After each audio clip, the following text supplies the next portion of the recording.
Hi everyone, this is Bob Whitaker from History Respawn doing a live stream of Mafia 3, which is set in a fake version of New Orleans, which they refer to as New Bordeaux, in 1968. And the protagonist is Lincoln Clay, who was a Vietnam veteran who's returned home to New Bordeaux in order to kind of reestablish himself in the city and help his local gang kind of retake control over their local district, and then also to kind of take over control of organized crime over the entire city. So this game is kind of difficult. It's been difficult for people to stream in the last couple of days, primarily because it's got licensed music. So you can hear some of it in the background. And that might mean that my audio is also not reaching you, which if that's the case, then I apologize. So I might cut this stream a bit short just because I don't want to waste a lot of time on recording audio that is not actually going to end up on the YouTube page. Again, I've tested this out a little bit with just recordings from my own PlayStation, and this is the PS4 version I'm playing now, and it seems to cut out the licensed music and keep my audio, but I'm not exactly sure if that is going to work for Twitch or if it's going to work eventually for YouTube. So just in case, I'm going to keep it to about 30 minutes, I think. So this is still really early in the game. I think I'm maybe about 3 or 4 hours in. Kind of gotten through the tutorial section. And now I'm starting to do some of the side missions, main quests in the storyline. And this game it's really exciting because it's set in a time period that, it's not really dealt with that often by historical video games. And also it's got a black protagonist, which of course is really rare for video games in general. And I think the game does a really good job of kind of setting the player within the time period. So, for instance, you've got really great artwork and setting for this game. And the game has got a lot of licensed music, as I mentioned, and that really helps with kind of getting a feel for the time period. So, for instance, even though you probably won't be able to hear this licensed music over the stream, it's got music from Steppenwolf, from Otis Redding, from Johnny Cash, from Creedence Clearwater Revival, of course, and Beach Boys, just about any band that you can think of from the early to late 1960s is featured in the radio, and it really does do a lot to kind of put you into this era of history. And this game, of course, is getting a lot of press because it is attempting to deal with the issue of racism in this time period head on.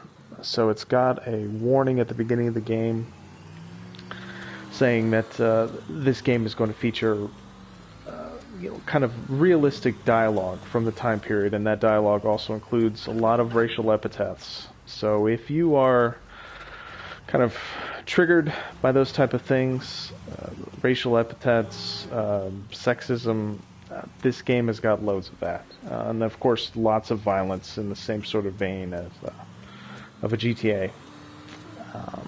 But I think, this game having that kind of material in it is going to lead to it sparking a lot of controversy, and a lot of not controversy, but a lot of conversations about this material. So I think in that respect, I'm interested to see what players make of it. So I'm just going to kind of go in and run one of these missions. And right now I'm trying to take over enemy territory in an area of town called the Hollow, which is a bit more rundown, a poor black neighborhood, and the original home territory for the character in question, Lincoln Clay. So let's see what I can do. And the gang that's kind of taken over, as you can see in the window, is kind of a southern. They call themselves, I think, the Dixie Gang, and it's made up essentially of white racists, white supremacists. And one of the things about this game is that it's set in 1968, which, of course, was a tumultuous year in American history, often referred to as the worst year in American history, at least until 2016 has come around. And it was one of the reasons why it was referred to as the worst year in American history was because of race relations. So, what's 10 plus 5? Get through this. God damn it!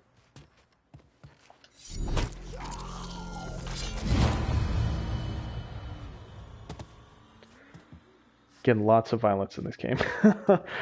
And the reason why it was referred to as, kind of a bad year in American history in terms of race relations, because you kind of have a lot of a kind of continuation of efforts to desegregate public places in America. And also, of course, you have the assassination of Martin Luther King Jr. in April of 1968. And the murder of Martin Luther King led to a number of riots throughout major metropolitan areas in the United States, and kind of really helped to invigorate the recently founded Black Panther Party, which started in California and eventually kind of made its way across the United States. And let's see, I guess I've got to jump in a car here. But in order to get to the next mission. But again, the killing of MLK led to a lot of race riots throughout the country, led to a lot of further racial divisions within the United States in general, but not necessarily in New Orleans. New Orleans, throughout the 1960s, had seen quite a bit of racial division, but nothing to the same scale that you saw in other major American cities like Atlanta or Boston or Newark or New York City. Not the same sort of major protests, not the same sort of violent outbreaks that you saw in other major metropolitan areas, particularly areas with a very large African American population, which of course in New Orleans, was one of those cities. And so having this game set in 68 is a little bit strange, because you've got the feeling, at least in the game world, that this is a city with a lot of those same sorts of riots, a lot of these same sorts of protests. But those type of events didn't really get started, at least in terms of violent protests, violent resistance, didn't really get started in New Orleans until the early 1970s. So this game, in that respect, I think is a little bit early in that regard. So continue will cause any remaining racket objectives. Okay, that's fine. So Donovan, the character I'm going to be waiting for here, is Lincoln Clay's CIA buddy from Vietnam. And Donovan is working with Lincoln in order to try to overthrow the Italian mob, which is taken over Lincoln's home district and kind of taken over organized crime in the city more generally. And he's kind of basically a cutout figure of William Donovan, the CIA director from the Second World War period, and kind of just a collection of other, made up a collection of other carbon cutouts of other CIA figures from the 1950s, 1960s. And his motivations, I think, rest primarily on helping Lincoln generally, but they also seem to have an ulterior motive, which, again, this is really early on in the game. I haven't seen that much, but I think that kind of conflict with Donovan might be coming on down the road. But let's see what happens here. I've been listening in on old Charlie, and he isn't such a bad fellow. He's more of a kinder, gentler redneck. And as luck would have it, his wife is expecting. Man in that situation usually doesn't care who he works for, as long as he's still above ground. Poor Sap starts blubbering when the two of them talk about names. Right now, it's between Bocephus and Thomas Lee. Anyway, his guys have the church locked down, and all of them are more of the shoot first, let God sort them out variety of redneck. You get your hands on Charlie, though. He'll do what he's told without putting up much of a fuss. All your intel's been updated. You going back to the motel? After I get something to eat, I'll see you when you're done dealing with these inbred assholes.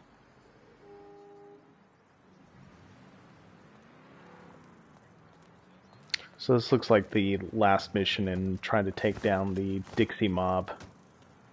And you can kind of tell just from these cutscenes, just from the general look of the game, that this game is kind of out of step in terms of modern open world graphics, modern open world games in terms of kind of gameplay.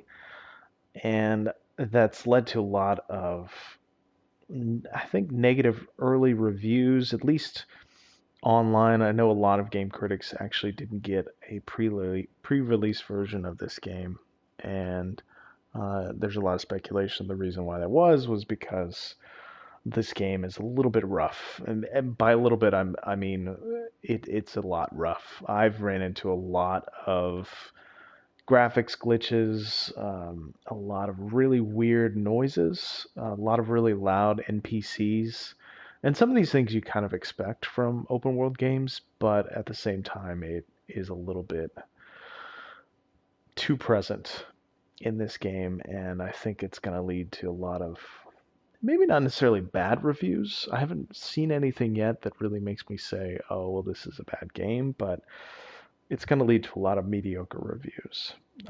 But regardless, that's kind of not while I'm playing this game. It's for the history. So let's see. So it's a new mechanic recruiting bosses here that I've come across, and this game is actually really annoying with the amount of tutorials that it hits you with. It seems like every 5 to 10 minutes, once you start a new thing, it hits you with one of these kind of block text boxes. And sometimes these text boxes just repeat old material that you've already seen. So that definitely, if there's a patch coming, I hope it scales some of that back. So let's see. I think Donovan was kind of suggesting we try to recruit this guy so we can get better earnings in the long run. So why don't we try doing that? So this is all occurring in the Hollow. This is the kind of neighborhood that Lincoln started out in. And what's really interesting about this game, or something I think it does really well, is the fact that it has different neighborhoods. So with the different neighborhoods, and let me jump out to the map so you can get a better sense. So Delray Hollow, this is where we are. And you've got all these different districts, which are kind of stand-ins for districts in New Orleans. And in each of these districts, you get a different degree of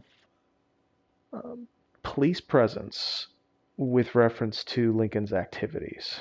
So, for instance, the Delray Hollow is a African American neighborhood, poor neighborhood, and what that means is that Lincoln can get away with a lot more aggressive activity, aggressive driving, aggressive violence against enemies without necessarily bringing in police or police reactions. Whereas if he was in the downtown district or the French ward, if Lincoln tried to pull off the same sort of activity, there would be a lot more police presence. And this kind of, I think, accurately replicates how police departments, to a certain extent, even today, still work. There is definitely, at this time in New Orleans, a different degree of policing in areas that are populated by white citizens, by tourists, say, for instance, in the French Ward, which is a stand in for the French Quarter. And whereas if you were in a poor neighborhood and a neighborhood for immigrants or for minorities, you would expect to get less service in terms of policing. So I think that this game does a lot of with what you might call geographic segregation, with kind of the color line in terms of actual geography. All right, that's enough of me talking. Let me try to progress a little bit more in this mission. I told Richie not to put Charlie in charge of the heroin, but he insisted. Said he owed Charlie's old man or some shit. Charlie ain't half the man his pop was. Shit. When that nigga shows his face around here, we'll deal with him. And then deal with Charlie.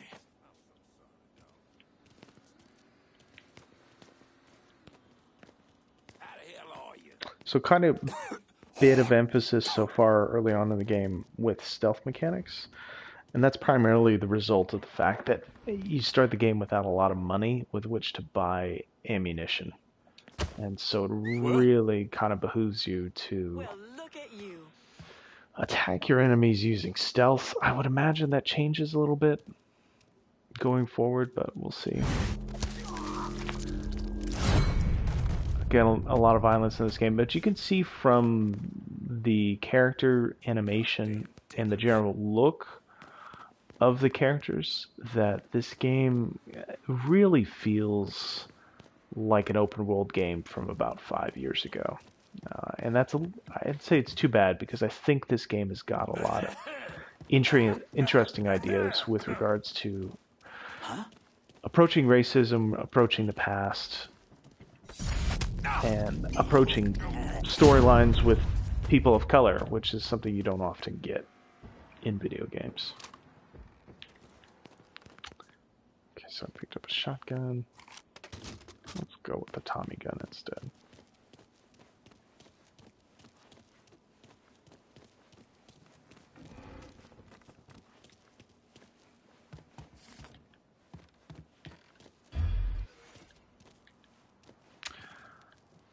There is, I say this while we're in a church, there is been a lot of news about this game in terms of the depiction of race, obviously, but also of different racial, or racist groups, I should say. And there was a lot of press, I think it started coming out on Friday when the game came out, of different missions in the game where you confronted the Ku Klux Klan. And what's interesting about New Orleans, just generated kickback. What's interesting about New Orleans is that with regards to racism, you definitely saw the same sort of citywide segregation that you saw in other cities throughout the South, but you didn't necessarily have a presence for the Ku Klux Klan, the most famous, racist group within the South during the mid-20th century. And that's because the Ku Klux Klan is not only an organization which is anti-black, it's also anti-Catholic. There's kind of a significant part of the Klan's doctrine, in which they are a Protestant You organization hear some of that shit on the radio lately? Fucking noise, you ask me. that is, I think I've done a mission here already. Sorry. This exact same building as before. Anyways, the Klan is anti-Catholic. And of course, New Orleans is famous for its large Catholic population. And so this really hindered, and that this Catholic population amongst the black population, amongst the immigrant population, the white population, Probably Charlie and regardless. Merle, too. And that Comes to that, my that ass is fact, the vanishing. fact that the Georgia will never find me out there in that swamp. Klan Charlie called in is so all the anti-Catholic boys. We're means good. that Just need to hunker down and wait it for that nigger to come to it's us. not it never really made a big headway into New Orleans itself. Now, other parts of southern Louisiana it did to a certain extent, but in New Orleans itself, the Klan not really present. And that kind of goes the same for other areas of the South, where the Klan is essentially a rural organization.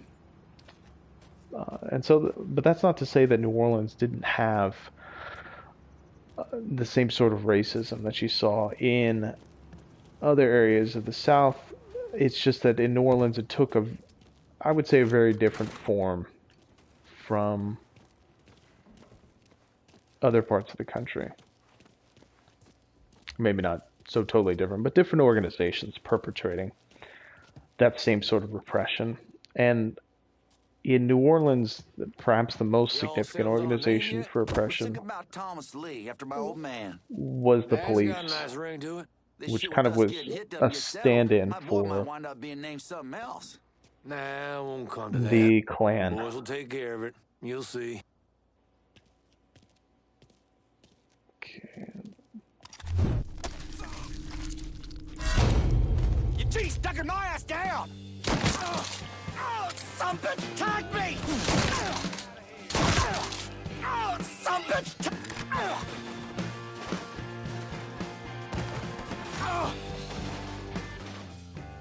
Work for me, and you might live long enough to raise your family. Okay, sure thing. Whatever you want. That's good, Charlie. Real good.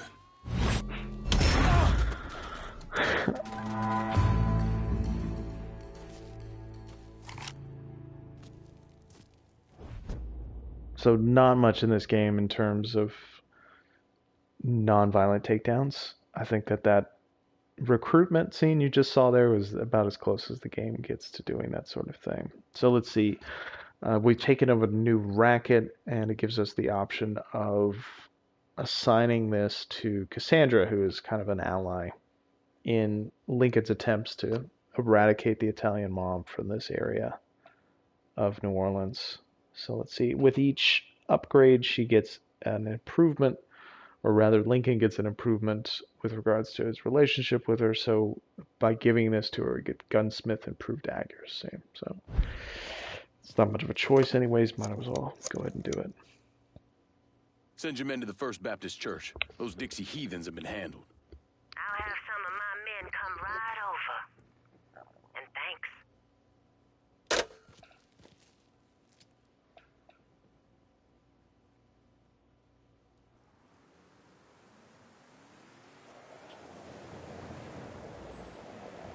So here are Cassandra's men showing up to take over this building.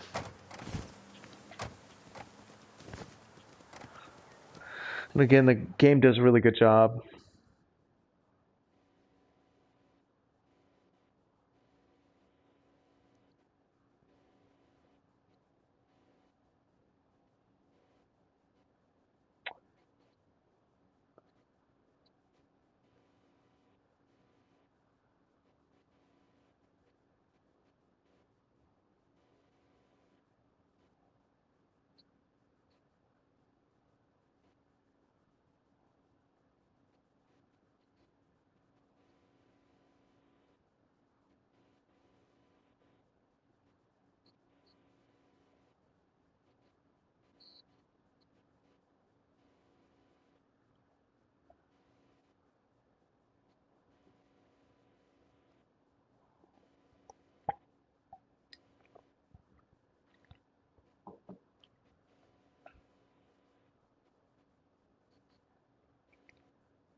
Sorry, I didn't want to talk over that cutscene. So that's Donovan talking with a senatorial board, and it's in the future. So a lot of this game is delivered